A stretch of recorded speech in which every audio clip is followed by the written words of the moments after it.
안녕하세요, 여러분. 맹자쌤의 홈 러닝에 오신 것을 환영합니다. 맹자쌤의 홈 러닝은 자녀를 가르치고 싶은 부모님, 손녀를 가르치고 싶은 할머니, 할아버지, 그리고 혼자서 공부하고 싶은 초등학생들을 위해 무엇이든 술술 쉽게 풀어야 한다는 생각으로 가르치는 학교 교육 경력 30년 차의 비법 교실입니다. 초등학생들이 제일 싫어하는 숙제가 무엇인지 아세요? 네, 바로 일기 쓰기랍니다. 일기를 쉽고 재미있게 술술 쓰는 비법 두 번째 시간입니다. 나를 주인공으로 한 나의 역사책 일기. 내가 세상에 왔다는 것, 내가 세상에서 무엇을 했다는 것, 그리고 어떤 생각을 하면서 성장했는지 나의 리얼 스토리. 어떻게 했으면 잘 샀다고 소문이 날까요? 맹자쌤의 일기쓰기 노하우 2탄은 1. 나는 오늘은 처럼 되풀이 되는 말을 쓰지 않고 일기 쓰는 법과 2. 겪은 일을 바탕으로 일기를 잘 쓰는 법에 대하여 알아봅니다. 맹자쌤의 홈 러닝 학생을 소개합니다. 남자친구 이름은 준이, 여자친구 이름은 제니랍니다. 개구장이 같이 생겼죠? 준이와 제니 출동. 선생님, 제가 일기 써왔어요. 어머나, 준이가 일기를 써왔대요. 잘 썼는지 봐달라고 하네요. 우리 한번 읽어볼까요? 준이의 일기. 나는 오늘 친구들과 함께 게임을 했다. 나는 하루 중 언제가 제일 행복하냐고 누가 나에게 묻는다면 친구들과 게임을 하는 시간을 제일 행복하다고 말할 것이다. 이 정도로 나는 게임을 좋아한다. 나는 오늘 친구에게서 게임을 하자는 전화를 받고 나는 너무 기뻤다. 그래서 오늘 해야 할 숙제를 내가 다 못하면 분명히 엄마가 잔소리를 할 것 같다는 생각이 들었다. 그래서 나는 오늘 친구의 전화를 받자마자 숙제를 다 했다. 드디어 홀가분하게 약속한 게임 시간이 되었다. 나는 너무 기뻐서 헛써 하면서 소리를 질렀다. 나는 숙제를 이미 다 해놓았기 때문에 부담 없이 게임을 할 수 있다는 사실이 너무 기쁘다. 나는 이런 기쁨에 대해 생각해 보았다. 앞으로 그날 해야 할 일들을 미리미리 하면 보다 기분 좋게 살아갈 수 있겠구나 하고 오늘 생각해 봤다. 어때요, 여러분? 준이가 얼마나 게임을 좋아하는지 잘 드러난 일기네요. 그리고 기특하게도 해야 할 일을 미루지 않는 것이 얼마나 홀가분한 일인지도 깨닫게 되었대요. 그런데 뭔가 마냥 칭찬만 하기에는 아쉽다고요? 왜 그럴까요? 그럼 우리 자세히 다시 한번 읽어봐요. 왜 마냥 칭찬만 하기엔 아쉬움이 드는지, 그 이유는 무엇인지 생각해봐요. 일기의 주인공은 나이고, 일기는 오늘 있었던 일인데, 나는 오늘은 이 말을 계속 써야 할까? 정말 그러네요. 준이가 나는 오늘이라는 말을 유독 많이 쓴 것 같아요. 자, 이렇게 되풀이 되는 말을 계속 되풀이하면서 써야 할지 한번 생각해봐요. 준이의 일기 다시 한번 봐요. 빨간색 글씨 부분에는 나는 오늘이란 말이 되풀이되고 있고, 파란색 박스 안에는 그래서 그리고 라는 이어주는 말이 여러 번 반복되고 있어요. 이 말들을 한번 지워보면 어떻게 될까요? 짜자잔! 왼쪽에 되풀이되는 말을 그대로 살린 일기, 오른쪽엔 되풀이되는 말을 모두 지운 일기. 자, 오른쪽 것만 한번 읽어볼게요. 친구들과 함께 게임을 했다. 하루 중 언제가 제일 행복하냐고 누가 나에게 묻는다면 친구들과 게임을 하는 시간을 제일 행복하다고 말할 것이다. 이 정도로 나는 게임을 좋아한다. 친구에게서 게임을 하자는 전화를 받고 너무 기뻤다. 다 지우고 나는 하나만 살렸어요. 내용에 변화가 있나요?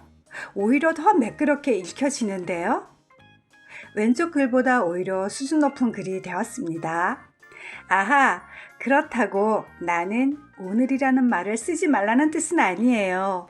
이 말이 꼭 들어가지 않으면 내용을 분명하게 나타낼 수 없다고 느껴지면 당연히 여러 번 되풀이 되는 말을 써야 한답니다. 그 외에는 가급적 되풀이 되는 말은 사용하지 않아요. 이어주는 말, 그리고, 그래서, 그런데 이런 말 있죠. 이 말도 너무 많이 쓰면 글 수준이 조금 떨어져 보인답니다. 이번에 제니를 만나볼까요? 제니는 일기 쓰기 무척 싫어해요. 제니가 일기 쓰기를 힘들어하는 이유 중 하나가 무엇을 써야 할지 모르겠다는 거예요. 제니는 뭔가 평소와 다른 대단한 일을 해야만 일기 쓸 거리가 있다고 생각하기 때문에 자꾸 엄마를 졸라요. 엄마, 오늘 일기 쓰기 숙제 있단 말이야. 놀이공원 가자. 오후 3시에 놀이공원 가재요. 외식을 하자. 식구들도 없는데 외식을 하러 나가자는 거예요. 엄마, 영화관이라도 가자. 아니, 저녁밥을 해야 되는데 영화관에 가자니 무슨 말이에요? 아니면 여행 가자. 내일 학교는 어떡하고요? 이렇게 말도 안 되게 자꾸 조른답니다. 사실 제니는 제니가 오늘 하루 지내면서 보고 듣고 행동한 겪은 모든 것들이 일기에 글감이 될 수 있는데 그 사실을 모르나 봐요.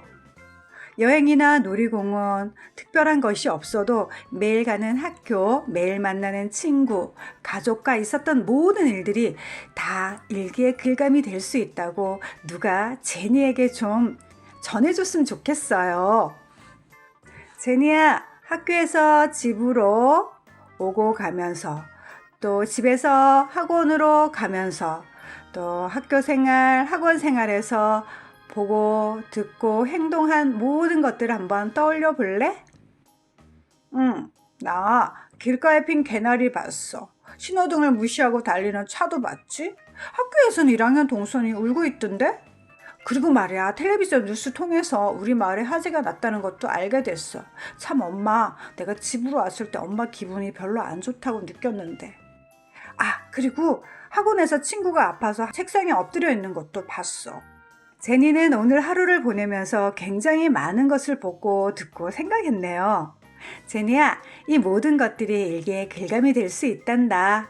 어쩌면 모든 사람이 봤을 수도 있지만 제니, 너만 보고 너만 그렇게 생각한 특별한 것일 수도 있어. 일기는 이렇게 오늘 하루 중 보고 듣고 생각하고 느끼고 겪은 수많은 일 중에서 남다른 것, 평소와 다른 생각, 다른 경험을 쓰면 된답니다. 어머나, 제니가 일기 썼나 봐요. 한번 봐달라고 하네요. 우리 한번 읽어볼까요? 제니의 일기. 중간놀이 시간에 운동장으로 나가다가 1학년 동생을 봤다. 운동장 구석에서 혼자 울고 있는 모습을 보니 마음이 아팠다. 왜 우는지 물어볼까 생각하다가 함께 피구를 하기로 한 친구 생각이 나서 그냥 지나쳤다. 집으로 돌아오는 길에 문득 울고 있던 1학년 동생이 생각났다. 학교에 입학한 지 얼마 되지 않는데 왜 울고 있었을까? 친구와 싸웠을까? 아니면 무엇을 잘못해서 속상해서 울었을까? 도와주지 못하고 지나쳐서 너무 미안한 생각이 들었다. 다음번에 동생들이 울고 있는 것을 보면 놀지 못하더라도 도와주어야겠다. 나도 1학년 입학했을 때 학교가 너무 크고 사람들이 많아서 불안했었는데 얼마나 불안할까? 자, 어때요? 제니가 울고 있는 동생을 달래준 것도 아니고 그냥 지나쳤지만 자꾸 생각이 나고 달래주지 못해 미안했던 거예요. 그래서 그때의 생각과 뒤늦게 후회한 생각들을 섞어서 썼어요. 일기는 특별하게 내가 무엇을 하지 않아도 생각한 것을 바탕으로 쓸 수 있답니다. 제니도 이 일기를 통해 특별한 일을 겪지 않아도 자신이 보고 듣고 생각한 것을 섞어서 쓰면 훌륭하게 일기가 씌워진다는 것을 알게 되었대요. 너무 다행이지 않아요? 겪은 일보다 생각한 것을 더 많이 쓰니 왠지 저학년 일기 같지 않고 고학년 언니 오빠들 같죠? 그럼 맹자쌤의 일기쓰기 지도 비법을 정리해보는 시간. 일기는 겪은 일을 바탕으로 나는 오늘이라는 말 가급적 쓰지 않고 솔직하게 느낌과 생각을 팍팍 넣었으면 나만의 멋진 일기를 쓸 수 있다는 사실 꼭 기억하세요. 맹자쌤의 일기쓰기 지도법 끝. 맹자쌤의 일기쓰기 노하우 3편에서는 사건을 중심으로 술술 재미있게 일기 쓰는 방법을 소개합니다. 다음 영상에서 만나요, 여러분. 구독 꾹, 좋아요 꾹 눌러주세요. 안녕.